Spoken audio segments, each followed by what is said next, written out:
राजसाहेबांचा photo बघितला, कारण मला आठवतं मी आता एंट्रीला सांगितलं की साहेब जेव्हा शिवसेनेत होते, विद्यार्थी सेनेचे अध्यक्ष, त्यावेळेला पहिला विद्यार्थी सेनेचा महापौर झाला होता नवी मुंबईत संजीव नाईक. त्यावेळेला मी पहिल्यांदा आली होती साहेबांबरोबर आणि त्याच्यानंतर आज आली आहे. सो मला खात्री आहे की लवकरच 3 वरनं आम्ही तिथपर्यंत पोहोचू. नवी मुंबईमध्ये आपलं स्वागत आहे. नवी मुंबई महानगरपालिकेमध्ये विषय असा आहे की या नगरसेवकांनी मराठी भाषा या विषयावरती आक्रमकपणे बाजू मांडली. काय म्हणणं आहे तुमचं एकूण सध्याचं राजकीय? मला असं वाटतं की आपल्याला ना महाराष्ट्रात सगळ्यांनाच लाज वाटली पाहिजे की आपल्या मराठीसाठी बाजू मांडायला लागते. साहेब भाषणात प्रत्येक वेळेला सांगतात, तुम्ही कुठच्याही स्टेटला जा, कुठच्याही भारतातल्या स्टेटला जा, तुम्ही फक्त भारतच रिस्ट्रिक्ट करू नका, तुम्ही जगभरात कुठेही जा. तुम्ही जपानला गेलात तुम्हाला जॅपनीजच बोलायला लागते, चायनाला गेलात तर तुम्हाला चायनीजच बोलायला लागते. माझी मैत्रीण आता स्वीडिश नॅशनल झाली, तिला सांगितलंय 6 महिन्यात स्वीडिश शिकायला पाहिजे तरच तुमची नॅशनॅलिटी राहील. मग आपणच का असे मागे राहतो आणि आपल्याला का लोकांना सांगायला लागतं की तुम्ही मराठीत बोला किंवा मराठी शाळा बंद करू नका? ही फक्त मराठी भाषिकांचीच का एवढी हलगर्जीपणा असतो, मला कळत नाहीये.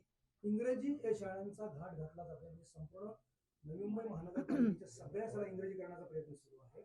अशा प्रकारचा ठराव मंजूर करण्यात आला आहे. तुमच्या नगरसेवकांनी इतर नगरसेवकांनी विरोध केला, मात्र त्याला सत्ताधारी जुमानले नाहीयेत. त्यांनी बहुमताने तो ठराव मंजूर केला. म्हणूनच राजसाहेब नेहमी म्हणतात की तुम्ही एखाद्याच्या हाती अशी पाशवी राक्षसी शक्ती देऊ नका, सत्ता देऊ नका, मग ते तुम्हाला विचारणारच नाही. जसं काल नाशिकला झालं की ऑक्सिजन झाडांपासून मिळणारा सगळ्यांना हवा आहे, सत्ताधाऱ्यांना पण हवा आहे आणि विरोधी पक्षांना पण हवा आहे, पण तरी बेमालूमपणे झाडं कापली. सगळ्यांनी आम्ही आंदोलनं केली, ते पोलिसांना हाताशी धरतात आणि झाडं कापून टाकतात. शेवटी ती एक एक झाड वाढायला 100 वर्ष लागलेली असतात. आणि असं काही नाहीये की नाशिकला जागा नाहीये कुंभमेळ्यासाठी. नाशिकला वर्षोनवर्ष कुंभमेळा होतो, दर 5 वर्षांनी होतो. आम्ही सत्तेत होतो तेव्हाही झाला होता. ती जमीन कुठे गेली?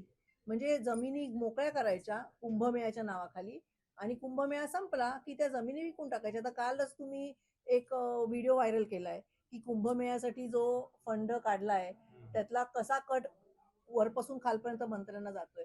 मला असं वाटतं की तुमच्या हातात ही सत्ता आहे, जरी तिकडे सत्ता नसेल तरी तुम्ही ती वाजवत राहिली पाहिजे, गाजवत राहिली पाहिजे.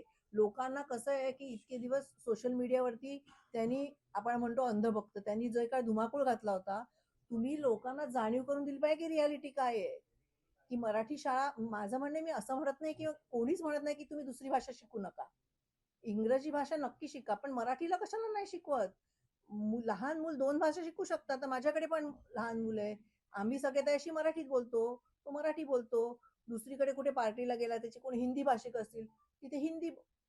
कसं आहे, लहान मुलं आहे, ते स्पंज सारखं असतं, तुम्ही 2 भाषा त्यांना शिकवूच शकता. त्याच्यासाठी मराठी कशाला काढली पाहिजे? एक इंटरनॅशनल लँग्वेज जी जगभर चालते, भारतभर चालते, म्हणून इंग्लिश, आणि जी आपल्या स्टेटची भाषा आहे ती मराठी, ही शिकवलीच पाहिजे. पक्षाने तुमच्या अल्टिमेटम दिलेलं आहे की पुनर्विचार करण्यात यावा. आता मनुष्य स्टाईलने तुमच्या स्टाईलने आंदोलन. कसं आहे, आम्ही आंदोलन करू, तोडफोड करू, पण आमच्या मुलांना पण आम्ही किती काळ तुरुंगात पाठवत राहणार? जसं टोलचं आंदोलन झालं, तुम्ही नेहमी म्हणता की टोलला काय केलं, 60 टोल बंद आमच्यामुळेच झाले. आज सगळे चारी मुंबईत येणारे एंट्री पॉइंट्स बंद केले, ते आम्ही तेव्हा आंदोलनं केली होती, म्हणूनच ते सरकारवरती दडपण होतं. पण तुम्ही हे विचार कधीच करत नाही की आमची मुलं जेव्हा आंदोलन करतात तेव्हा हजारो मुलांवरती केसेस पडतात, हजारो मुलं आत जातात, हजारो मुलं पोलिसांच्या लाट्याकाट्या खातात. त्यांना कोण बघतं? तुम्ही येऊन बघता? कोण नाही बघत. का? मराठी माणूस बघतो, जो जाणार येणारा फ्री आता जाणार आहे तो बघतो. शेवटी आम्हाला पण आमचा पण खिसा बघायला लागतो की आम्ही किती काय ह्यांना वकील पुरवू शकतो, किती काय आम्ही आंदोलन करू शकतो. तसंच आहे ना आता मराठी शाळांचं, आम्ही आंदोलन करणार. आता साहेबांनी परवा हिंदी विरोधी मोर्चा काढला, हिंदी मागे घ्यायला लावली, पण जसं मी बोलतो की पाशवी सत्ता त्यांच्या हातात गेली ना की ते तुम्ही करत राहा आंदोलन. आता नाशिकला करत राहा आंदोलन, लोक रस्त्यावरती उचलून झाडाच्या पाठी बसलेत बोर्ड घेऊन, पण ते कुठे ऐकतायत लोक तुमचे? तुम्ही मतदानाच्या वेळेला तर विचार करा की तुम्ही कोणाला मतदान करताय. एक महत्वाचा मुद्दा की मुंबईला खड्डेमुक्त करण्याचं आश्वासन अजूनही कागदावर आहे. आज पुन्हा 100 कोटींची होणारच नाही हो, ते पैसे मिळणार कसे? एकदा रस्त्याचे खड्डेमुक्त झाले तर मग पुढचं टेंडर कसं निघणार? मग टेंडर नाही निघालं तर टेंडरचे पैसे कसे मिळणार? आज तुम्ही ज्या चॅनलच्या माध्यमातून कुंभमेळ्याचा पैसा कसा वाटला जातोय करप्शन मध्ये, ते तुम्हीच कोणतरी डिक्लेअर केलंय. कोणतरी एक माणूस, माझ्या तिकडचाच IAS IPS कोणीतरी ऑफिसरनी बाहेर काढलंय.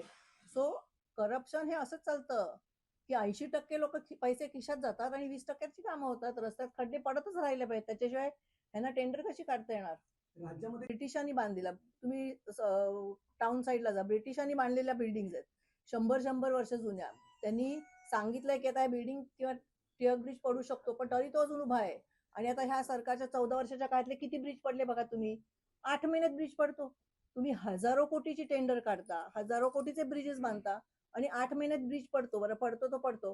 कोण आत गेलं? कोण तुरुंगात गेलं? कोण कॉन्ट्रॅक्टर तुरुंगात गेलं? कॉन्ट्रॅक्टरच्या मागचा आका तुरुंगात गेला? तिकडचं स्टेट गव्हर्नमेंट मधलं कोण रिस्पॉन्सिबल आहे? कोण तुरुंगात जातं? कोणीच नाही. मग हे असं चालतच राहणार. मुंबईकरांचे हाल सुरूच राहणार ह्यांच्यामुळे. जोपर्यंत अशी करप्ट गव्हर्नमेंट आपण निवडून देतोय तोपर्यंत आपल्या नशिबात असंच आहे. या सगळ्या प्रकरणामध्ये आपण बघत असाल कायदा सुव्यवस्थेचा प्रश्न आहे, महिलांवरती अत्याचार कमी नाही. हात जोडावं असं वाटतं की काय म्हणजे किती मला बघायला पण लाज वाटली. मी बघितलं पण नाही. इतके लज्जास्पद, म्हणजे अगदी काय प्रत्येकाच्या, माझं असं म्हणणं की मी तर तुमच्यातर्फे सगळ्यांना निवेदन करते, प्रत्येकाच्या आयुष्यात तुम्ही कुठलाही माणूस घ्या, सगळ्यात श्रीमंत माणूस पकडा, स्टीव्ह जॉब्स असेल किंवा कोणी असेल, किंवा सगळ्यात गरीब पकडा, तुमच्या इथे लिहिलेलं आहे तुम्हाला तेवढं त्रास, आनंद सगळे तुमच्या आयुष्यात येणारच आहे. तुम्ही काही करा, काहीही करा, असं तुम्ही समजू नका की ज्याच्याकडे खूप पैसा आहे. आता माझ्या स्टीव्ह जॉब्सलाच कॅन्सर झालं होतं ना आणि गेला. सो तुमच्याकडे कितीही पैसा असेल तरी तुमच्या नशिबात येत ना भोंदू बाबा त्याच्यापासून. सो मी विनंती करीन तुम्ही या भोंदू बाबांकडे जाणं बंद करा. म्हणजे आमच्याकडे इतकी लोक आली होती, मी नावं नाही आता घेणार, त्यावेळेला आमचे 13 आमदार आले होते, तेव्हा माझ्याकडे इतके लोक आले होते भोंदूबाबांसाठी.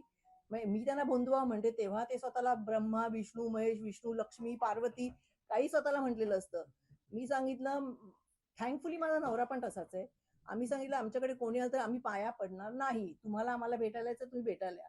प्लस आमच्यावर फोटो काढून लोकांना जर सांगितलं की आम्ही तुमचे भक्त होतो, आम्ही तिथे तुम्हाला येऊन कान फटवणार. सो आमच्याकडे कोणी येतच नाही किंवा आम्ही पण कोणाकडे जात नाही.